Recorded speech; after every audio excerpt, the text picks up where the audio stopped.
Pagi hari ini kita menjalankan rapat, hal-hal apa yang harus kita lakukan agar bencana banjir bisa diminimalisir semaksimal mungkin. Jadi kami baru saja menyelenggarakan rapat koordinasi untuk mengantisipasi kemungkinan banjir di wilayah Jabodetabek. Sebagaimana telah disampaikan kepada publik juga oleh BMKG bahwa curah hujan sangat tinggi di wilayah-wilayah mulai dari Sumatera, Jawa, sampai dengan NTT. Dan kita antisipasi betul di semua daerah, termasuk juga di wilayah Jabodetabek. Pagi hari ini kita menjalankan rapat, hal-hal apa yang harus kita lakukan agar bencana banjir bisa diminimalisir semaksimal mungkin.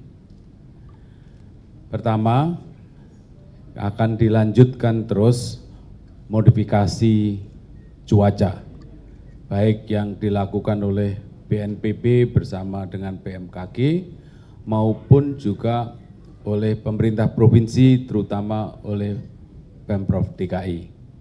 Jadi modifikasi ini akan mengurangi curah hujan yang berlebihan, tidak bisa meniadakan, tidak mungkin, tapi mengurangi, dan itu mengurangi beban terhadap infrastruktur air yang ada di wilayah Jabodetabek.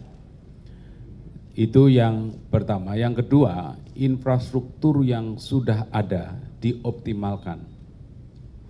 Jadi memanfaatkan infrastruktur yang sudah ada, diperbaiki, direnovasi, dioptimalkan, baik melalui perawatan infrastruktur maupun melalui kesiapsiagaan dari petugas teknis yang ada di lapangan.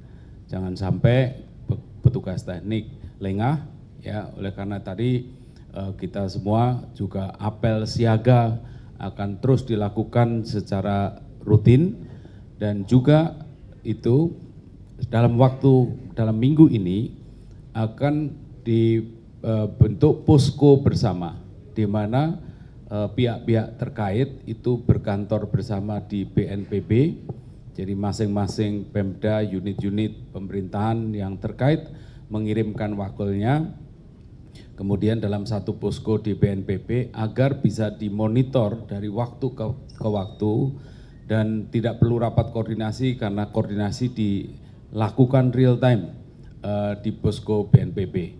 Itu sudah kita sepakati juga, dan untuk itu juga nanti jikapun kemudian banjir tidak bisa terhindarkan, kita harapkan banjirnya sudah bisa mulai terkendali dengan langkah-langkah tadi yang saya sampaikan.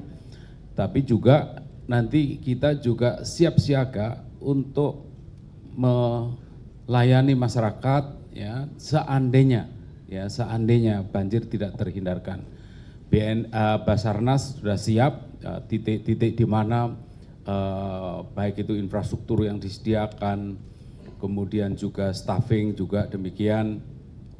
Demikian juga Pemprov Provinsi DKI juga sudah menyiapkan infrastruktur yang dibutuhkan di pos-pos yang kemungkinan ada potensi untuk banjir. Titik-titiknya sudah diidentifikasi secara jelas, dan juga Kementerian Sosial juga siap, ya. Semuanya siap, jadi pihak-pihak terkait juga siap, sehingga kita bisa meminimalisir beban masyarakat seandainya itu terjadi. Jadi kita tadi sepakat melakukan langkah-langkah, pertama adalah mengurangi beban infrastruktur fisik yang ada di Jabodetabek dengan modifikasi cuaca dan lain-lain, mengoptimalkan infrastruktur yang ada, membuat posko bersama, terus kemudian semua siap siaga, dan juga seandainya banjir tetap terjadi, kita juga siaga merespon cepat agar beban masyarakat bisa diminimalisir. Jadi semua KL dari pemerintah pusat itu siaga semuanya, termasuk PU, dan juga dari pemerintah daerah, pemerintah Provinsi DKI, pemerintah Provinsi Jawa Barat, beserta pemerintah kabupaten kota yang terkait. Ini sekaligus tadi juga kita membahas tentang bagaimana penanganan bencana dan pasca bencana di Jawa Barat, bahkan juga tadi kita singgung juga penanganan bencana tindak lanjut di Flores Timur, Lewotobi laki-laki, dan juga di Adonara Barat. Saya kira itu yang bisa saya sampaikan. Jika ada tambahan dari Pak Kepala BNPB dan Bapak Ibu yang lain, saya persilakan. Kepala BNPB silakan. Sampaikan Bapak Menko tadi, jadi di samping pemerintah Provinsi DKI yang kita bantu secara maksimal melalui langkah-langkah yang Bapak Menko tadi sampaikan, kami juga tetap daerah-daerah penyangga, Provinsi Jawa Barat, Provinsi Banten juga, khusus untuk mengantisipasi banjir di penghujung tahun di Jabodetabek juga kita berikan bantuan, ya, baik bantuan peralatan, bantuan anggaran, maupun bantuan logistik. Mudah-mudahan dengan adanya kesiapan awal ini, sekali lagi apabila pun nanti banjir tidak bisa dihambat, tetap terjadi, paling tidak masyarakat yang terdampak ini tidak lama-lama, ya. Jadi pemerintah kabupaten kota ini sudah bisa langsung bergerak melalui Badan Penanggulangan Bencana Daerah. Mungkin tambahan seperti itu. Kemudian untuk operasi modifikasi cuaca, meskipun pemerintah DKI juga sudah melaksanakan, BNPB memperkuat, ya, termasuk yang di Provinsi Jawa Barat dan di Provinsi Banten. Nah, langkah-langkah ini juga kita harapkan bisa mengurangi jumlah hujan yang turun secara ekstrim. Kalau kita lihat di Jakarta 1-2 hari ini adalah salah satu bukti bahwa operasi modifikasi cuaca itu bisa tepat atau berhasil dilaksanakan. Mungkin seperti itu tambahan dari saya. Terima kasih. Sedikit menambah. Sudah dijelaskan dengan clear tadi oleh Bapak Menko dan Bapak Kepala BNPB. Yang perlu ditambahkan, mohon seluruh pihak dan masyarakat tetap terus memonitor perkembangan informasi cuaca yang sangat dinamis, cepat berubah dari BMKG melalui berbagai kanal, terutama melalui aplikasi mobile phone atau laman BMKG atau sosial media atau YouTube dan sebagainya. Karena perkembangannya ini perlu untuk selalu dipantau guna keselamatan kita bersama. Dan yang terakhir, kami BMKG bersama BNPB akan terus berupaya dengan modifikasi cuaca, namun jangan khawatir akan membanjiri wilayah lain. Karena sesungguhnya yang dimodifikasi itu adalah awan-awan yang masih di laut yang belum sempat masuk ke daratan. Jadi demikian, terima kasih. Terima kasih, Bu. Bapak Kepala Basarnas. Menyampaikan untuk mengantisipasi, tentunya kami juga mengambil langkah-langkah selain yang saya sampaikan tadi untuk kesiapan alut baik darat maupun laut. Kita minggu ini juga melaksanakan simulasi terkait dengan kondisi dalam rangka mengantisipasi bencana hidrometeorologi. Demikian juga titiknya ada di wilayah Jakarta dan juga di wilayah Bekasi. Tentunya ini menjadikan satu edukasi bagi masyarakat dan dari kami sendiri untuk bisa memberikan respon informasi cepat di standby call di 115. Jadi kondisi yang memang kami siapkan untuk 24 jam. Demikian dari kami, Bapak. Pak Gubernur. Baik, terima kasih. DKI Jakarta pada prinsipnya sudah melakukan mitigasi terkait antisipasi banjir pada musim penghujan, utamanya pada cuaca ekstrim ini. Dan kami tentu saja senang mendapat arahan dari pemerintah pusat, kementerian lembaga terkait, dan siap mengikuti. Selanjutnya kami juga sinergi dan koordinasi, kolaborasi dengan berbagai lembaga terkait, siap untuk mengantisipasi musim penghujan ini. Termasuk adalah bagaimana kita memaksimalkan, mengoptimalkan infrastruktur yang tersedia. Namun sekali lagi kami sampaikan bahwasanya infrastruktur existing yang ada di DKI Jakarta pada prinsipnya sebenarnya siap untuk yang saluran makro adalah 150 mm per hari. sedangkan saluran pendukungnya adalah siap untuk menampung yang sampai dengan 100 mm per hari. Selebih dari itu, kita memang ada genangan cukup lama, tapi kalau sudah di atas 200 mm, ini yang kami kewalahan. Nah, oleh karena itulah kami kemudian bersama-sama dengan BMKG, dengan BNPB, melakukan modifikasi cuaca sebagaimana yang sudah kami lakukan pada tanggal 7, 8, 9 dan insya Allah akan kami lakukan secara bertahap sampai dengan awal tahun 2025. Demikian Pak, terima kasih. Mungkin langsung ke Bu Dwi Korita. Bu, apakah cuaca ekstrim yang berpotensi melanda Jabodetabek ini akibat dari bibit siklon 91S ya Bu?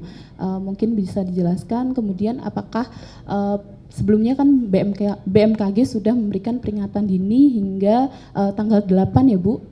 Kemudian sekarang statusnya seperti apa? Selanjutnya untuk operasi modifikasi cuaca ini berapa persen akan menurunkan curah hujan di Jabodetabek? Mungkin itu saja. Jadi status saat ini, peringatan dini sebelumnya kan sampai tanggal 8, ini ada perpanjangan, mohon maaf, karena justru yang semakin meningkat, artinya kemarin alhamdulillah, karena Bapak Gubernur juga sudah melakukan modifikasi cuaca, jadi yang harusnya lebat itu tanggal 7-8 itu bisa dikendalikan ini. Nah ini akan berlanjut tanggal 15, terutama yang perlu diwaspadai, menjelang tanggal 15 itu akan meningkat secara bertahap, nah kemudian ya puncaknya itu sekitar tanggal 15 bisa mencapai 100 mm per hari hujannya, sehingga perlu diwaspadai. Kemudian penyebabnya antara lain bukan satu-satunya, terutama adalah bibit siklon tadi. Ada dua sistem yang saling bersinergi, selain faktor-faktor yang lain terutama La Nina.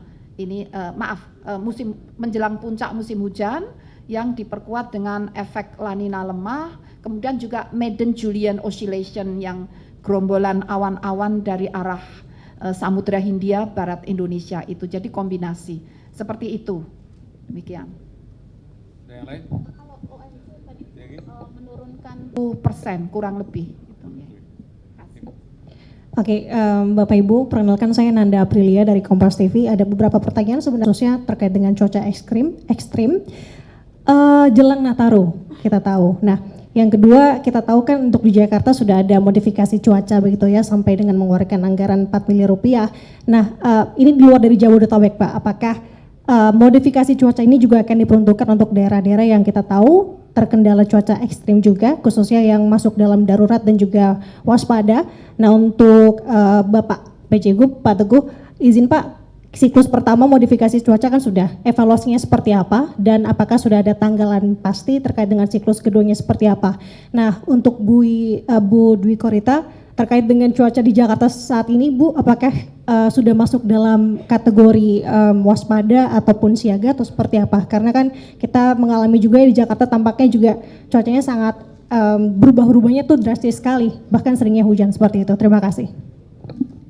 Dipanggil oleh Bapak Presiden, jadi Menko PMK dan menteri-menteri di dalam koordinasi Menko PMK, dan kami melaporkan banyak hal yang menjadi tanggung jawab pelaksanaannya di dalam koordinasi Menko PMK, karena banyak quick win, 5 dari 7 quick win Bapak Presiden itu ada di dalam koordinasi Menko PMK. Jadi banyak hal yang kami laporkan, termasuk persiapan Nataru, ya, persiapan Natal dan Tahun Baru.